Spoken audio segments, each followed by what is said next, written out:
بات دیدار کشتی کی ہے، نماز پڑھ رہے ٹھیک ہے. اب مثال کے طور پہ ایک چیز ہے، ہمارے صاحب بیٹھے میں ظفر صاحب، میں آپ کو بولا ظفر صاحب تو خالی کان میں ان کا نام آتا، میں نام سنتے ہی ذہن میں ان کا نقشہ آتا. بولو صاحب خدا تو نقشہ ذہن میں آتے نا ہے. تو کائنات مصطفیٰ کے نقشے کے بغیر نہیں ہے. یہ چیز ذہن میں، اللہ نے ہر چیز میں رسول کا تصور رکھا. بغیر تصور رسول کے کائنات ادھوری ہے جناب، یہ حقیقت بات ہے. بغیر تصور رسول کے کائنات ادھوری ہے. شرک سے پاک کوئی چیز ہے تو وہ نماز ہے. جس میں شرک کا تصور ہی نہیں ہو سکتا نماز میں.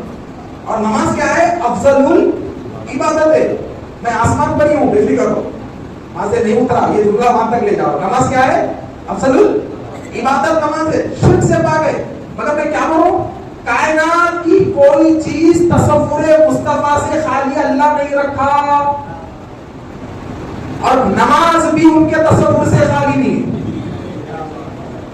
اب کیسا بولے آپ؟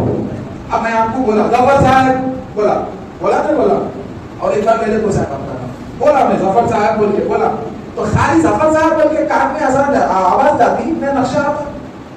بڑے صاحب بولا تو نام آیا تو نقشہ آیا نہیں. موزن صاحب نام آیا تو موزن صاحب کا نقشہ آیا. امام صاحب نام آیا تو امام صاحب کا تصور ذہن میں آیا.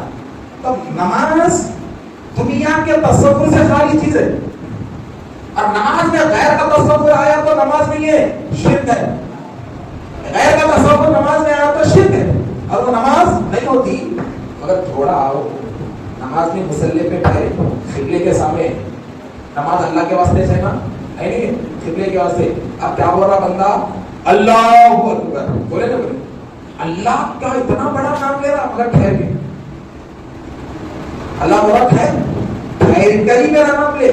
اب میں ٹھہرا اور بولا اللہ اکبر. اب بولا الحمدللہ رب العالمین الرحمن الرحیم مالک یوم الدین ایاک نعبد و ایاک نستعین. اے اللہ تمام تعریفیں تیرے لیے رب العالمین ہے. میں سارے صفات اللہ کے بیان کر رہا ہوں، مگر اللہ بولا ٹھہر کے بیان کر. یہ میری بڑائی ہے، ٹھہر کے بیان کر. پھر سب میں سورے پہ آیا، الگ طرح پڑھا، وسوعہ پڑھا، کیا بھی پڑھا، مگر کلام اس کا ہے. کیا بھی پڑھا، میں قرآن کی دوسری آیت پڑھا، بولی تو اس کی ہے، کلام تو اس کا ہے. تو کلام اس کا پڑھ رہا ہوں، مگر رب کہتا ہے ٹھہر. پھر رکوع میں گیا، اللہ بولا جو حالت میں وہی حالت میں مجھے یاد کر. بولا سبحان ربی العظیم. سجدے میں ہوں، بولا سبحان ربی الاعلیٰ، سبحان ربی الاعلیٰ. اب اللہ بولا ایک کام کر، اب تو بیٹھ، اب تو بیٹھ. اس لیے کہ وہ جتنی عبادت تھی وہ تیرے واسطے تھی، اب یہ بیٹھنا میرے واسطے، وہ بیٹھنا میرے واسطے. وہ کہیں کو اس لیے کہ رب کی بڑائی ٹھہر کے بیان کی جاتی ہے، مصطفیٰ کا درود بیٹھ کے پڑھا جاتا ہے. تو رب کی نماز میں ہے بھی تو بیٹھ، پہلے بیٹھ، اب پڑھ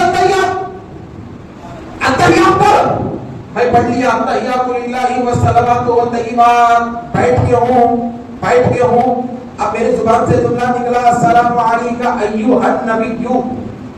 اب تک تو میرا تصور قل اللہ پہ اللہ پہ تھا، الحمدللہ پہ اللہ پہ تھا، الحمدللہ میں میرا تصور اللہ پہ تھا. اب یا ایھا النبی التحیات میں بولا تو اللہ میرے تصور کو رسول پہ لے گیا، میرے تصور کو نبی پہ لے گیا. اب جب التحیات میں میرا تصور نبی پہ گیا تو رب نے کہا کہ جب تصور آیا تو درود بھیج. سمجھے مقصد درود کا؟ التحیات میں درود کے بعد درود کیوں پڑھا جاتا ہے؟ کیوں پڑھا جاتا ہے؟ تم ایھا النبی کیوں بولے تو اللہ تمہارے تصور کو رسول پہ لے گیا. اب تصور رسول پہ گیا تو درود نہیں پڑھتا. کیا بات ہے، میرے حبیب کا خیال کر رہا بغیر درود پڑھ جاتا. نہیں، درود تو پڑھ کے نماز ختم کر تاکہ تیری نماز مصطفیٰ کے درود اور تصور پہ ختم ہو جائے. تصور اور درود پہ تیری نماز ختم ہو جائے.